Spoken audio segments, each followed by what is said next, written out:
స్వామివారి అమ్మవారి రెండు మొక్కజొన్నతో టికెట్స్ కొండపైన ప్రధాన బుకింగ్ కౌంటర్ వద్ద టికెట్ విక్రయించబడను. టికెట్ పొందిన భక్తులు సమయానికి రాలేదా టికెట్ రద్దు చేయబడను, చేయబడను. భక్తులు గమనించగల మమ్మల్ని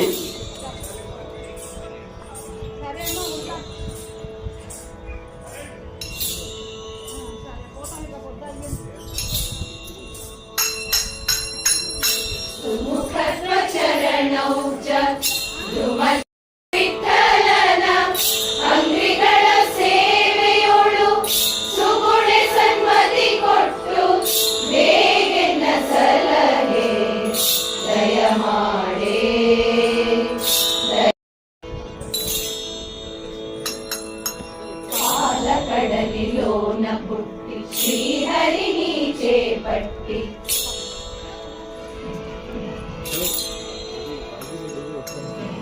పాలకడలిలోన పుట్టి శ్రీహరి